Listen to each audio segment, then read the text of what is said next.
Hi guys, welcome back to our YouTube channel Gavya vlogs in Kannada. ಎಲ್ಲರೂ ಹೇಗಿದ್ದೀರಾ? ನಾನಂತೂ super ಆಗಿದ್ದೀನಿ. ಐ ಹೋಪ್ ನೀವೆಲ್ಲ ಕೂಡ ಸೂಪರ್ ಆಗಿದ್ದೀರಾ ಅಂತ ಅಂದ್ಕೊಂಡಿದ್ದೀನಿ. ನಾನಂತೂ ಎಷ್ಟು ದಿನ ಆದಮೇಲೆ, ಎಷ್ಟೊಂದು ಮಂತ್ಸ್ ಆದಮೇಲೆ ನಮ್ಮ ಅಮ್ಮನ ಮನೆಗಂತೂ ಬಂದಿದ್ದೀನಿ. ಇಲ್ಲಂತೂ ಒಂದು ನೈಟ್ ಸ್ಟೇ ಆಗಿ ಅರ್ಲಿ ಮಾರ್ನಿಂಗ್ ನಮ್ಮ ಜರ್ನಿ ಅಂತೂ ಸ್ಟಾರ್ಟ್ ಆಗ್ತಿದೆ. ಎಲ್ಲಿ ಅಂತಂದರೆ ಒಂದು ದೇವಸ್ಥಾನಕ್ಕೆ ಹೋಗ್ತಾ ಇದ್ದೀವಿ. ಸೊ ಹೋಗ್ತಾ ಹೋಗ್ತಾ ನಿಮಗೆ ಹೇಳ್ತೀನಿ ಎಲ್ಲಿ ಹೋಗ್ತಾ ಇದ್ದೀನಿ ಅಂತ ಹೇಳಿ. ನಾವಂತೂ ಇಲ್ಲಿ ಅಮ್ಮನ ಮನೆಗೆ ಬಂದು ನೈಟ್ ಸ್ಟೇ ಆಗಿ ಅರ್ಲಿ ಮಾರ್ನಿಂಗ್ 4 o'clockಗೆ ಎದ್ಬಿಟ್ಟು ಎಲ್ಲರೂ ಸ್ನಾನ ಮಾಡಿ ಇವಾಗ 6 ಗಂಟೆ ಅಷ್ಟೊತ್ತಿಗೆ ನಾವಂತೂ ಆಟೋನ ಬುಕ್ ಮಾಡಿಕೊಂಡು ಟೌನ್ಗೆ ಹೋಗ್ತಾ ಇದ್ದೀವಿ. ಆ್ಯಕ್ಚುಲಿ ನಮ್ಮದು ಬಂದು ವಿಲೇಜಿಂದ ನಾವೀಗ ಟೌನ್ಗೆ ಹೋಗ್ತಾ ಇದ್ದೀವಿ. ನಾವಂತೂ ಈ ಥರ ಬ್ಯಾಕ್ ಸೀಟಲ್ಲಿ ಕೂತಿದ್ದೀವಿ. ಆಟೋ ಬ್ಯಾಕ್ ಸೈಡ್ ಗೊತ್ತಲ್ವಾ, ಇಲ್ಲಿ ಕೂರೋದಂತೂ ಒಂಥರ ಕ್ರೇಜಿ ಅಂತಲೇ ಹೇಳ್ಬೋದು. ನೋಡಿ, ಸನ್ರೈಸ್ ಇವಾಗ ತಾನೇ ಸ್ಟಾರ್ಟ್ ಆಗ್ತಿದೆ. ಸಕ್ಕತ್ತಾಗಿದೆ ವ್ಯೂ ಅಂತೂ. ಅಷ್ಟು ಎಂಜಾಯ್ ಮಾಡ್ಕೊಂಡಂತೂ ನಾವಂತೂ ಹೋದ್ವಿ ಬ್ಯಾಕ್ ಸೀಟಲ್ಲಿ ಕೂತ್ಕೊಂಡು. ಅಂದರೆ ಒಂದು ಸ್ವಲ್ಪ ಭಯನೂ ಆಗುತ್ತೆ, ಸೊ ದಟ್ ಬಟ್ ಆ ಕ್ರೇಜ್ ಕೂಡ ಇರುತ್ತಲ್ವಾ. ಹಾಗೆ ಇನ್ನು ಇವಾಗ ಟೌನ್ಗೆ ಬಂದು ಇಲ್ಲಂತೂ ಬಸ್ ಹತ್ತಿದ್ವಿ, APSRTC. ನಮ್ಮ ಅಕ್ಕನ ಮಗ ನೋಡ್ರಿ ಎಲ್ಲಿ ಮಲಗಿದ್ದೇನೆ ಅಂತ ಹೇಳಿ. ಮಾಮ ಅಂದರೆ ಅವನಿಗೆ ಅಷ್ಟೊಂದು ಇಷ್ಟ. ಮಾಮ ಎಲ್ಲಿ ಕೂರಿಸಿದ್ರು ಎಲ್ಲಿ ಮಲಗಿಸಿದ್ರು ಮಾಮ ಇದ್ದಾನೆ ಅನ್ನೋ ಒಂದು ಧೈರ್ಯ ಇದೆ ನೋಡ್ರಿ ಅವನಿಗೆ. ಎಷ್ಟು ಚೆನ್ನಾಗಿ ಅಳ್ತಾನೆ ಇಲ್ಲ, ಆರಾಮಾಗಿ ಮಲ್ಕೊಂಡಿದ್ದಾನೆ ಅದ್ರ ಮೇಲೆ ಬಸ್ಸಲ್ಲಿ. ನಾವಂತೂ ಬಸ್ ಹತ್ಕೊಂಡು ಟೌನಿಂದ ಒಂದು ಪ್ಲೇಸ್ಗೆ ಬಂದಿದ್ದೀವಿ. ಎಲ್ಲಿ ಅಂತ ತೋರಿಸ್ತೀನಿ ನೋಡಿ ನಿಮಗೆ. ಎರ್ರಿಸ್ವಾಮಿ ಜೀವ ಸಮಾಧಿ ಚೇಳ್ಗುರ್ಕಿ. ಸೊ ಇದು ಕೂಡ ಕರ್ನಾಟಕನೇ, ನಿಯರ್ ಗುಂತಕಲ್ಲು ಬರುತ್ತೆ ಇದು ಈ ಪ್ಲೇಸು. ಬಟ್ ಟೆಂಪಲ್ ಅಂತೂ ಸಕ್ಕದಾಗಿದೆ. ನಾವು ಆ್ಯಕ್ಚುಲಿ ಪ್ಲ್ಯಾನ್ ಮಾಡಿದ್ದು ಸ್ವಲ್ಪ ಎಲ್ಲೆಲ್ಲಿ ನಿಯರ್ ಬೈ ಟೆಂಪಲ್ಸ್ ಇರುತ್ತೋ ಅದನ್ನೆಲ್ಲ ಕವರ್ ಮಾಡ್ಕೊಂಡು ಹೋಗೋಣ ಅಂತಲೇ ಬಂದಿದ್ದೀವಿ. ನಾವು ಒಂದು ಮೇಯ್ನ್ ಪ್ಲೇಸ್ಗೆ ಹೋಗಬೇಕಿತ್ತು. ಆ ಪ್ಲೇಸ್ಗೆ ಹೋಗೋ ದಾರಿಯಲ್ಲಿ ಏನೇನು ಪ್ಲೇಸಸ್ ಸಿಗುತ್ತೆ, ಏನೇನು ಟೆಂಪಲ್ಸ್ ಸಿಗುತ್ತೆ ಅದು ಕವರ್ ಮಾಡ್ಕೊಂಡು ಹೋಗೋಣ ಅಂತ ಹೇಳಿ ಇನ್ನು ಇಲ್ಲಿ ಇಳ್ಕೊಂಡ್ವಿ. ಇಲ್ಲಿ ದೇವಸ್ಥಾನ ಚೆನ್ನಾಗಿದೆ ಅಂತ ಹೇಳ್ಬಿಟ್ಟು ಇನ್ನು ಇಲ್ಲಿ ಬಂದ್ವಿ. ಬಟ್ ರಿಯಲಿ ಸೂಪರ್ ಆಗಿದೆ ದೇವಸ್ಥಾನ ಅಂತೂ. ಎರ್ರಿಸ್ವಾಮಿ ಜೀವ ಸಮಾಧಿ. ಇವಾಗ ದೇವಸ್ಥಾನ ಒಳಗಡೆ ಅಂತೂ ಬಂದು ಎಲ್ಲ ದೇವ್ರಿಗೂ ನಮಸ್ಕಾರ ಮಾಡ್ಕೊತಾ ಇದ್ದೀವಿ. ನಾವು ಕರೆಕ್ಟು ಒಂದು 6 o'clockಗೆ ನಾವು ಮನೆ ಬಿಟ್ವಿ. ಇಲ್ಲಿ ಬರೋಷ್ಟೊತ್ತಿಗೆ 9-9:30 ಆಗೇ ಹೋಯ್ತು. ಇನ್ನು ಫುಲ್ಲು ಹೊಟ್ಟೆ ಹಸಿತಾ ಇದೆ, ಊಟ ಮಾಡಬೇಕು. ಫಸ್ಟು ದೇವ್ರ ದರ್ಶನ ಮಾಡಿಕೊಂಡು ಆಮೇಲೆ ಊಟ ಮಾಡೋಣ ಅಂತ ಇನ್ನು ದೇವಸ್ಥಾನ ಒಳಗಡೆ ಬಂದ್ವಿ. ಇಲ್ಲಿ ಬಂದು ನಾವು ಡೌನ್ ಸೈಡ್ ದೇವಸ್ಥಾನ ಅಂಡರ್ಗ್ರೌಂಡಲ್ಲಿ ಈ ಥರ ಸ್ಟೆಪ್ಸ್ ಇರುತ್ತೆ ಒಂದು ಸೈಡು, ಅಲ್ಲಿ ಹೋಗಬೇಕು. ಅಲ್ಲಿ ಹೋದರೆ ಅಲ್ಲಿ ದೇವಸ್ಥಾನ ಅಂಡರ್ಗ್ರೌಂಡಲ್ಲಿ ದೇವರು ಜೀವ ಸಮಾಧಿ ಆಗಿರೋದು ಎರ್ರಿಸ್ವಾಮಿ ಜೀವ ಸಮಾಧಿ ಇದು. ಅದು ಜೀವ ಸಮಾಧಿ ಮೇಲ್ಗಡೆನೆ ದೇವಸ್ಥಾನ ಗರ್ಭಗುಡಿ ಇರುತ್ತಲ್ಲ ಅದನ್ನು ಕಟ್ಸಿರೋದು. ರಿಯಲಿ ಸಖತ್ ಒಂಥರ ಕ್ರೇಜಿ ಅಂತಲೇ ಅನ್ನಿಸ್ತು. ಎಷ್ಟು ಚೆನ್ನಾಗಿದೆ ಅಲ್ವಾ. ಬಟ್ ಈ ಟೆಂಪಲಲ್ಲಿ ಎಷ್ಟು ನೆಮ್ಮದಿಯಾಗಿದೆ ಅಂದರೆ ಅಷ್ಟೊಂದು ಪ್ರಶಾಂತವಾಗಿತ್ತು. ಬಟ್ ಬಿಟ್ಟು ಬರೋಕ್ಕೆ ಮನಸ್ಸೇ ಬರಲಿಲ್ಲ ನನಗಂತೂ ಹೇಳಬೇಕು ಅಂದರೆ.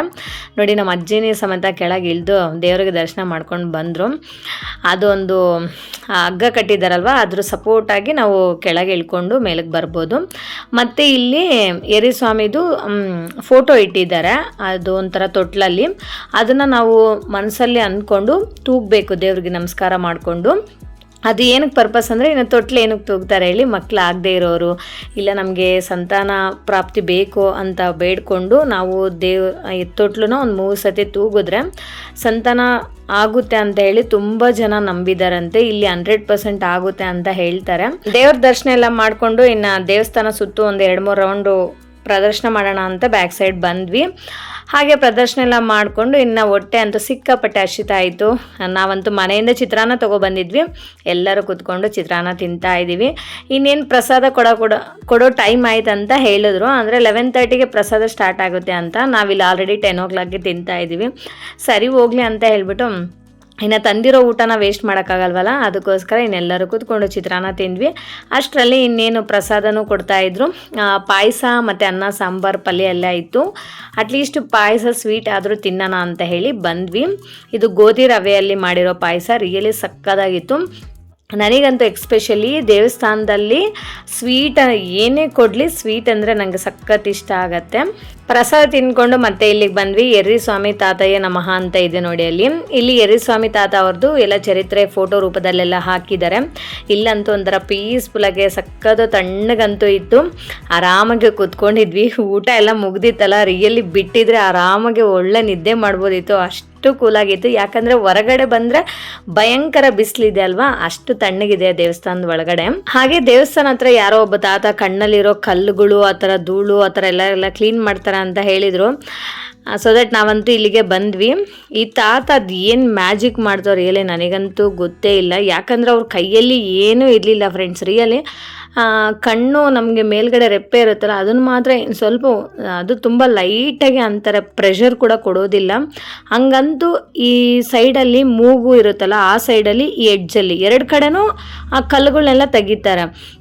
ಆಲ್ಮೋಸ್ಟ್ ಆ ಕಲ್ಲುಗಳು ಚಿಕ್ಕ ಚಿಕ್ಕ ಕಲ್ಲುಗಳು ದೊಡ್ಡ ದೊಡ್ಡವೆಲ್ಲ ಬಂತು ಫ್ರೆಂಡ್ಸ್. ರಿಯಲಿ ನಾನಂತೂ ಶಾಕೇ ಆಗಿಬಿಟ್ಟೆ. ಯಾರಾದರೂ ನೀವು ಈ ಕಡೆ ಯರಿಸ್ವಾಮಿ ತಾತ ಚೇಳ್ಗುರ್ಗಿಗೆ ಬಂದರೆ ಕಂಪಲ್ಸರಿ ಈ ತಾತನ ಹತ್ರ ಈ ಥರ ಕಣ್ಣಲ್ಲಿ ಏನಾದರೂ ಕಲ್ಲುಗಳಿದ್ರೆ ಕ್ಲೀನ್ ಮಾಡಿಸ್ಕೊಳ್ಳಿ. ರಿಯಲಿ ನೋಡಿ ಎಷ್ಟು ಕಲ್ಲುಗಳಿತ್ತು ನನಗಂತೂ. ಈವನ್ ನಮ್ಮ ಮಕ್ಕಳಿಗೂ ಕೂಡ ಅಬೌವ್ 5 ಇಯರ್ಸ್ ಎಲ್ಲ ಮಕ್ಕಳಿಗೂ ಕೂಡ ಅವರು ತೆಗಿತಾರೆ. ಬಟ್ ನಮ್ಮ ಮಕ್ಕಳು ಅಬೌವ್ 5 ಇಯರ್ಸ್ ಅಲ್ವಾ, ಅದಕ್ಕೋಸ್ಕರ ಅವ್ರಿಗೂ ಕೂಡ ಈ ಥರ ಕ್ಲೀನ್ ಮಾಡಿಸಿದೆ. ಬಟ್ ಸಖತ್ ಮ್ಯಾಜಿಕ್ಕೇ ಮಾಡಿದ್ರು ಈ ತಾತ. ರಿಯಲಿ ಫೆಂಟಾಸ್ಟಿಕ್ ಅಂತಲೇ ಹೇಳ್ಬೋದು. ಬಟ್ ಈ ತಾತನ ಹೆಸ್ರು ಕೇಳೋದೇ ಮರ್ತೋಗ್ಬಿಟ್ಟೆ. ಬಟ್ ಈ ತಾತ ಸಿಗಲ್ಲ ಅಂತ ಹೇಳಿದ್ರು.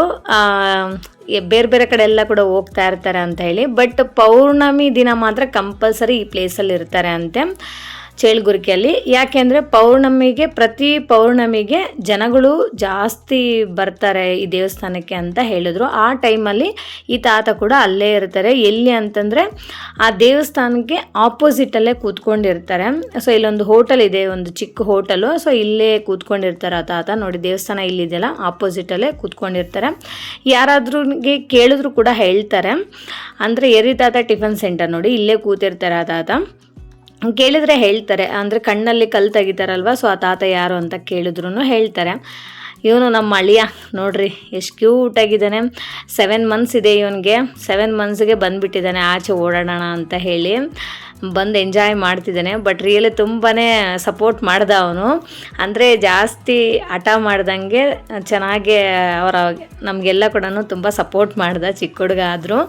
ಇನ್ನು ಅಲ್ಲಿಂದ ನಾವು ಈಗ ಕಾಸಾಪುರಂ ಆಂಜನೇಯ ಸ್ವಾಮಿ ಟೆಂಪಲ್ಗಂತೂ ಬಂದ್ವಿ. ಅಲ್ಲಿಂದ ಆಟೋ ಬುಕ್ ಮಾಡ್ಕೊಂಡು ಇಲ್ಲಿಗೆ ಬಂದ್ವಿ. ಇನ್ನು ಇಲ್ಲಿ ದೇವಸ್ಥಾನ ಅಂತೂ ರಿಯಲಿ ಸಕ್ಕತ್ತಾಗಿದೆ. ನಾನಂತೂ ಈ ರೇಂಜಲ್ಲಿ ಇರುತ್ತಾ ಅಂತ ಎಕ್ಸ್ಪೆಕ್ಟೇ ಮಾಡಿರಲಿಲ್ಲ ಫ್ರೆಂಡ್ಸ್. ರಿಯಲಿ ನಮ್ಮಮ್ಮ ಹೇಳ್ತಾಯಿದ್ರು ಕಾಸಾಪುರಂ ಆಂಜನೇಯ ಸ್ವಾಮಿ ಟೆಂಪಲ್ ಚೆನ್ನಾಗಿದೆ ಹೋಗೋಣ ಅಂತ. ಅದ್ಯಾವುದೋ ಸಿಂಪಲಾಗಿರುತ್ತೆ ಅಂದ್ಕೊಂಡಿದ್ದೆ, ಭಯಂಕರ ಸಕ್ಕತ್ತಾಗಿದೆ. ಇನ್ನು ಇಲ್ಲಂತೂ ದೇವಸ್ಥಾನ ಒಳಗಡೆ ಎಲ್ಲ ಫೋನ್ಸ್ ಎಲ್ಲ ಅಲೌಡ್ ಇಲ್ಲ. ಹಾಗಾಗಿ ನಾವೆಲ್ಲರೂ ಹೋಗಿ ದೇವಸ್ಥಾನ ಒಳಗಡೆ ಹೋಗಿ ಆಂಜನೇಯ ಸ್ವಾಮಿಗೆ ದರ್ಶನ ಮಾಡಿಕೊಂಡು ಇನ್ನು ಆಚೆ ಬಂದು ಸ್ವಲ್ಪ ಪ್ರಸಾದ ಕೊಟ್ಟರು, ಪುಳಿಯೋಗರೆ ತಿಂದ್ಕೊಂಡು ಕೂತಿದ್ದೀವಿ. ಆಮೇಲೆ ಇನ್ನು ಫೋಟೋಸು ವಿಡಿಯೋಸ್ ಎಲ್ಲ ತೊಗೊಂಡು ಇನ್ನು ಇಲ್ಲಿಂದ ಸ್ಟಾರ್ಟ್ ಆಗಬೇಕು. ಎಲ್ಲಿಗೆ ಅಂದರೆ ಚಿಪ್ಪಗಿರಿ ಹೋಗ್ತಾ ಇದ್ದೀವಿ. ಸೊ ಅಲ್ಲಿ ಬಂದು ನಿಮಗೆ ತೋರಿಸ್ತೀನಿ ಅಲ್ಲಿ ಯಾವ ದೇವರು ಅಂತ ಹೇಳಿ. ಬಟ್ ಭಯಂಕರ ಬಿಸಿಲಿದೆ ಫ್ರೆಂಡ್ಸ್. ಈ ಸಮ್ಮರಲ್ಲೇ ನಮಗೆ ಒಂದು ವಾರ 10 ಡೇಸ್ ಹಾಲಿಡೇಸ್ ಕೊಟ್ಟಿರ್ತಾರೆ ಸ್ಕೂಲಲ್ಲಿ. ಈ ಸಮ್ಮರಲ್ಲೇ ಇನ್ನು ಸುತ್ತಾಡಬೇಕು. ಬಿಟ್ಟರೆ ಇನ್ನು ಅಕಾಡೆಮಿಕ್ ಫುಲ್ಲು ಇನ್ನು ಎಲ್ಲಿ ಓಡಾಡೋಕ್ಕಾಗೋದು ಇಲ್ಲ. ಬಟ್ ಈ ಸಮ್ಮರಲ್ಲಿ ಆಚೆ ಹೋಗೋಕ್ಕೂ ಆಗೋಲ್ಲ, ಮನೇಲಿರೋಕ್ಕೂ ಆಗೋಲ್ಲ, ಟೈಮ್ ವೇಸ್ಟ್ ಆಗಿಬಿಡುತ್ತೆ. ಸೊ ಹಂಗೆ ತಲೆ ಕೆಟ್ಟೋಗ್ಬಿಡುತ್ತೆ. ಸೊ ನಾನಂತೂ ಗಟ್ಟಿ ಮನಸ್ಸು ಮಾಡಿ ಬಂದುಬಿಟ್ಟೆ. ಆ್ಯಕ್ಚುಲಿ ನಾನು ಕ್ಯಾನ್ಸಲ್ ಮಾಡ್ಕೊಂಡಿದ್ದೆ ಹೋಗೋದು ಬೇಡ ಅಂತ. ಆಂಧ್ರ ಅಂದ್ರೇ ಭಯಂಕರ ಬಿಸಿಲು. ಬಟ್ ಈವನ್ ಬ್ಯಾಂಗ್ಳೂರಲ್ಲಿ ಕೂಡ ಇದೆ. But compare to Bangalore Andhra ಜಾಸ್ತಿ ಇದೆ ಅಂತ ಹೇಳಿ ಕ್ಯಾನ್ಸಲ್ ಮಾಡಿಕೊಂಡು ಫೈನಲಿ ದೇವರೇ ನನ್ನ ಕರೆಸ್ಕೊಂಡ್ಬಿಟ್ರು, ಬಾರಮ್ಮ ದರ್ಶನ ಮಾಡ್ಕೊಂಡು ಹೋಗೋ ಅಂತ. ಸೊ ಇಲ್ಲಿ ದರ್ಶನ ಮಾಡಿಕೊಂಡು ಇನ್ನು ನಮ್ಮ ಮಕ್ಕಳಂತೂ ವಾಟರ್ ಮಿಲನ್ ಬೇಕು ಅಂತ ಹಠನೇ ಹಠ. ಒಂದು 6 kg ಬರೋ ಅಂಥ ವಾಟರ್ ಮಿಲನ್ ದೊಡ್ಡದು ತೊಗೊಂಡು ಇವಾಗ ನಾವು ಡೈರೆಕ್ಟು ಚಿಪ್ಪಗಿರಿಗೆ ಬಂದ್ವಿ. ಚಿಪ್ಪಗಿರಿ ಬಮ್ಮಮ್ಮ ಸ್ವಾಮಿ ದೇವಸ್ಥಾನಕ್ಕೆ ಬಂದ್ವಿ. ದೇವಸ್ಥಾನ ಮೀನ್ಸ್ ಇದೊಂಥರ ಸಮಾಧಿ. ಇಲ್ಲಿ ಇದೊಂಥರ ಅವರು ಮನುಷ್ಯನೇ, ಲೈಕ್ ಗುರು ಅಂತ ಹೇಳ್ತೀವಲ್ಲ ಆ ಥರ ಗುರು, ಸಾಯಿಬಾಬಾ, ಸತ್ಯ ಸಾಯಿಬಾಬಾ ಆ ಥರ ಗುರುಗಳು ಇರ್ತಾರಲ್ಲ. ಸೊ ಅದೇ ಥರನೇ ಇವರು ಕೂಡ ಗುರು. ಬಮ್ಮಮ್ಮ ಸ್ವಾಮಿ, ಅನ್ವರಾನಂದ ಸ್ವಾಮಿ ಅನ್ನೋರು ಗುರು. ಅವರು ಕೂಡ ನಾರ್ಮಲ್ ಮನುಷ್ಯನೇ, ಅವರು ಗುರು ಆಗಿರೋದು. ಸೊ ಅವ್ರದ್ದು ಇಲ್ಲಿ ಜೀವ ಸಮಾಧಿ ಆಗಿರೋದು. ಸೊ ಇಲ್ಲಿ ನಮ್ಮ ಅಪ್ಪ ಅಮ್ಮ ಮಾಲೆ ಎಲ್ಲ ಹಾಕ್ತಾರೆ ದೇವ್ರಿಗೆ. ಹಾಗಾಗಿ ಇಲ್ಲಿ ಅವ್ರದ್ದೇನೋ ಹರಕೆ ಇತ್ತು, ನಿದ್ದೆ ಮಾಡಬೇಕು ನೈಟು ಅನ್ನೋದು ಒಂದು ಹರಕೆ ಇತ್ತು. ಹಾಗಾಗಿ ಇಲ್ಲಿಗೆ ಬಂದ್ವಿ ನಾವು. ಇದು ನೋಡಿ ಎಲ್ಲ ಓಪನ್ ಪ್ಲೇಸ್ ಇದೆ. ಒಳಗಡೆ ಹೋದರೆ ಸಮಾಧಿಗಳಿದೆ. ಬಟ್ ಭಯಂಕರ ಪವರ್ಫುಲ್ ಪ್ಲೇಸ್ ಅಂತಲೇ ಹೇಳ್ಬೋದು. ಇವಾಗ ಒಳಗಡೆ ಹೋಗಿ ದರ್ಶನ ಮಾಡ್ಕೊಳ್ಳೋಣ ಅಂತ ಹೋಗ್ತಾ ಇದ್ದೀವಿ. ಆ್ಯಕ್ಚುಲಿ ಅವ್ರು ಬಂದು ಮುಸ್ಲಿಮ್ಸು. ಬಟ್ ಹಿಂದೂಸ್ ಆಗಿ ನಾವು ಪೂಜೆ ಮಾಡೋದು, ಹೂವು ಹಾಕೋದು, ಕಡ್ಡಿ ಹಚ್ಚೋದು, ಮತ್ತು ಇನ್ನು ತೆಂಗಿನಕಾಯಿ ಹೊಡೆಯೋದು. ಸೊ ಪ್ರತಿಯೊಂದು ಕೂಡ ನಾವು ಮಾಡೋದಲ್ಲ. ಹಿಂದೂಸ್ಗೆ ಹೇಗೆ ಪೂಜೆ ಮಾಡ್ತೀವಿ ಅದೇ ಥರ ನಾವು ಬೊಟ್ಟಿಡೋದೆಲ್ಲ ಕೂಡ ಮಾಡೋದು. ಈವನ್ ಆ ದೇವರು ಗುರುಗಳ ಫೋಟೋಗೆ ಕೂಡ ನಾವು ಹಾಗೆ ಮಾಡೋದು. ಆ ಸಮಾಧಿಗಳ ಮೇಲೆ ಬಟ್ಟೆಗಳೆಲ್ಲ ಒದಿಸಿದಾರಲ್ವ, ಅದೆಲ್ಲ ಕೂಡ ಮುಸ್ಲಿಮ್ಸ್ ಬಟ್ಟೆ ಹಾಕ್ಕೊಂತಾರೆ ನೋಡಿ, ಅದೇ ಥರನೇ ಹಾಕಿದ್ದಾರೆ ಅಲ್ವಾ. ಬಟ್ ಅವರೆಲ್ಲ ಮುಸ್ಲಿಮ್ಸೇ ಆದರೂ ಬಟ್ ನಾವು ಪೂಜೆ ಮಾಡೋದೆಲ್ಲ ಕೂಡ ಹಿಂದೂಸ್ ಥರಾನೇ. ಬಟ್ ಡೀಟೇಲ್ ಚರಿತ್ರೆ ಅಂತ ನನಗೆ ಗೊತ್ತಿಲ್ಲ, ನೀವು ಬೇಕಿದ್ರೆ ಯೂಟ್ಯೂಬಲ್ಲಿ ಸರ್ಚ್ ಮಾಡಿ ಸಿಗುತ್ತೆ. ಶ್ರೀ ಬಂಬಂ ಬಾಬಾ ಸ್ವಾಮಿ ಅಂತ ಹೇಳಿ ಚರಿತ್ರೆ ಅಂತ ಹೇಳಿದ್ರೆ ಸಿಗುತ್ತೆ ಫ್ರೆಂಡ್ಸ್ ರಿಯಲಿ. ಆ್ಯಂಡ್ ಯಾರಾದರೂ ಬಂಬಂ ಸ್ವಾಮಿ ದೇವರು ಗೊತ್ತಿರೋರು ಇದ್ದರೆ ನನ್ನ ವೀಡಿಯೋಸ್ನ ನೋಡ್ತಿದ್ರೆ ಕಾಮೆಂಟ್ ಸೆಕ್ಷನಲ್ಲಿ ಕಾಮೆಂಟ್ಸ್ ಮಾಡಿ, ನಾನು ಕೂಡ ಖುಷಿ ಆಗ್ತೇನೆ ತಿಳ್ಕೊಂಡು. ಆ್ಯಂಡ್ ಇನ್ನು ಸಾಯಂಕಾಲ ಏನು ಮಾಡೋದಪ್ಪ ಅಂತ ಹೇಳ್ಬಿಟ್ಟು ನಾವು ಬಂದಿರೋದು ಆ್ಯಕ್ಚುಲಿ ಆ ದೇವಸ್ಥಾನ ಇರೋದು ಊರಿಂದ ಆಚೆ. ಇನ್ನು ಊರಿಂದ ಆಚೆ ಅಂದರೆ ಊರಲ್ಲಿ ಹೋಗಿ ಸ್ವಲ್ಪ ದೇವಸ್ಥಾನ ನೋಡ್ಕೊಂಬರೋಣ ಅಂತ ಹೇಳಿಬಿಟ್ಟು ಎಲ್ಲರೂ ಕೂಡ ವಾಕ್ ಮಾಡ್ಕೊಂಡು ಬಂದ್ವಿ. ಇಲ್ಲಿ ಕೂಡ ಸಮಾಧಿಗಳೇ ಇದೆ, ಬಟ್ ಯಾವ ಸಮಾಧಿಗಳಂತ ಕೇಳೋಕ್ಕೆ ಹೋಗಿಲ್ಲ ನಾನು. ಬಟ್ ಒಂಥರ ಚೆನ್ನಾಗೇ ಇತ್ತು ಪ್ಲೇಸ್ ಅಂತೂ. ಇಲ್ಲಿ ಕೂತ್ಕೊಂಡು ಸಮಾಧಿಗಳಿಗೆ ಎಷ್ಟೊಂದು ಜನ ಎಲ್ಲರೂ ಕೂಡ ಬಂದು ಎಲ್ಲ ಪೂಜೆ ಮಾಡ್ಕೊಂಡು ಹೋಗ್ತಾಯಿದ್ರು. ನಾವು ಹಾಗೆ ಪೂಜೆ ಮಾಡಿಕೊಂಡು ಇಲ್ಲಿಂದ ನಾವು ಇನ್ನೊಂದು ದೇವಸ್ಥಾನಕ್ಕೆ ಹೋಗಬೇಕು. ಎಲ್ಲಿ ಅಂತಂದರೆ ಈಶ್ವರ ದೇವಸ್ಥಾನಕ್ಕೆ. ಬಟ್ ಅಲ್ಲಿ ಹೋಗ್ಬಿಟ್ಟು ಅಲ್ಲಿಂದ ಮತ್ತೆ ರಿಟರ್ನ್ ನಮ್ಮ ಪ್ಲೇಸ್ಗಂತೂ ನಾವು ಹೋಗಬೇಕು. ಆ್ಯಂಡ್ ಇವತ್ತು ಅಲ್ಲಿ ದೇವಸ್ಥಾನದಲ್ಲಿ ನಿದ್ದೆ ಮಾಡಬೇಕಲ್ಲ, ಅದಕ್ಕೋಸ್ಕರ ಇವತ್ತು ನೈಟು ಅಲ್ಲೇ ಸ್ಟೇ ಆಗ್ತಾಯಿದ್ದೀವಿ. ಬಟ್ ಈ ಥರ ಊರಿಂದ ಆಚೆ ಬಂದು ಒಂಥರ ಪೀಸ್ಫುಲ್ಲಾಗಿ, ಏನು ಪೊಲ್ಯೂಷನ್ ಇಲ್ಲದೆ, ನೆಟ್ವರ್ಕ್ ಇಲ್ಲದೆ ಇರೋ ಅಂಥ ಜಾಗದಲ್ಲಿದ್ದರೆ ರಿಯಲಿ ಸಕ್ಕದಾಗಿರುತ್ತಲ್ಲ. ಅದು ಫ್ರೆಂಡ್ಸ್ ಜೊತೆ ಆಗಿರ್ಬೋದು, ಫ್ಯಾಮ್ಲಿ ಜೊತೆ ಆಗಿರ್ಬೋದು, ತುಂಬಾ ಚೆನ್ನಾಗಿರತ್ತೆ. ಸೊ ದಟ್ ಆ ಫೀಲ್ನ ಎಂಜಾಯ್ ಮಾಡೋಣ ಅಂತಲೇ ನಾನಂತೂ ಆ ಸಿಟಿ ಲೈಫ್ ಒಂದು ಸ್ವಲ್ಪ ದಿನ ಬೇಡ ಅಂತಲೇ ಬಂದುಬಿಟ್ಟೆ ನಾನಂತೂ. ಬಟ್ ಸಮ್ಮರ್ ಕಷ್ಟ ಆದರೂ ಕೂಡ ಎಂಟರ್ಟೈನ್ಮೆಂಟ್ ಇರುತ್ತೆ ಅಂತಲೇ ಎಕ್ಸ್ಪೆಕ್ಟ್ ಮಾಡಿ ಬಂದಿದ್ದೀನಿ. ನಾನು ಎಕ್ಸ್ಪೆಕ್ಟ್ ಮಾಡ್ದಂಗೆ ಆಲ್ಮೋಸ್ಟ್ ನನಗಂತೂ ರಿಯಲಿ ಸ್ಯಾಟಿಸ್ಫ್ಯಾಕ್ಷನ್ ಅಂತೂ ಆಯಿತು. ಇನ್ನು ನೋಡಿ ಆರಾಮಾಗಿ ಎಲ್ಲ ಸ್ಯಾಂಡ್ ಹಾಕಿದ್ದಾರೆ. ಈ ಸ್ಯಾಂಡಲ್ಲಂತೂ ನಮ್ಮ ಮಕ್ಕಳು ಎಷ್ಟು ಖುಷಿಯಾಗಿ ಆಟಾಡ್ತಾ ಇದ್ದಾರೆ.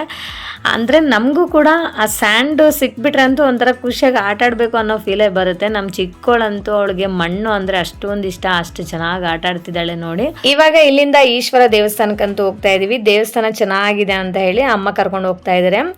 ಹೋಗ್ತಾ ಅಂದಿವೆ ಅಲ್ಲಿ ಚಿಕ್ಕ ಚಿಕ್ಕ ಮನೆಗಳಂತೂ, ಈ ವಿಲೇಜಲ್ಲಿ ಮನೆಗಳು ಹೆಂಗಿದೆ ಅಂತಂದರೆ ಹಳೆ ಕಾಲದ ಮನೆಗಳು ಹೆಂಗಿದೆಯೋ ಅಷ್ಟು ಚಿಕ್ಕದಾಗಿದೆ. ಅದು ಈ ಸಮ್ಮರಲ್ಲಂತೂ ಆ ಮನೆಗಳು ಒಳಗಡೆ ಗಾಳಿ ಹೋಗುತ್ತೋ ಇಲ್ಲ ಗೊತ್ತಿಲ್ಲ ಫ್ರೆಂಡ್ಸ್ ರಿಯಲಿ. ಬಟ್ ಅಷ್ಟು ಹೈಜಿನಿಕ್ ಆಗಿ ಕೂಡ ಇಟ್ಕೊಂಡಿದ್ದಾರೆ. ಶ್ರೀ ಭೋಗೇಶ್ವರ ಸ್ವಾಮಿ ದೇವಾಲಯಂಗಂತೂ ಬಂದ್ವಿ. ಈಶ್ವರನ ದೇವಸ್ಥಾನ ರಿಯಲಿ ಸಕ್ಕದಾಗಿದೆ. ಇನ್ನು ಇವತ್ತು ಜಾತ್ರೆ ನಡೀತಾ ಇತ್ತು. ಜಾತ್ರೆ ಮೀನ್ಸ್ ತೇರ್ ಎಳಿತಾ ಇದ್ರು. ಇಲ್ಲಿ ತುಂಬಾನೇ ಕ್ರೌಡ್ ಇತ್ತು ಆಚೆ ಅಂತೂ. ಆ ಕ್ರೌಡಲ್ಲೇ ನಾವಂತೂ ಒಳಗಡೆ ಬಂದು ದೇವ್ರಿಗೆ ದರ್ಶನ ಮಾಡಿಕೊಂಡು ನಾವಂತೂ ಇನ್ನು ಮತ್ತೆ ರಿಟರ್ನ್ ನಡ್ಕೊಂಡು ಅಲ್ಲಿ ಔಟ್ಸೈಡ್ ಇರೋ ದೇವಸ್ಥಾನಕ್ಕಂತೂ ಬಂದ್ವಿ. ಸೊ ದಟ್ ಇವತ್ತು ಡೇ ಅಂತೂ ರಿಯಲಿ ತುಂಬಾ ಖುಷಿ ಆಯಿತು.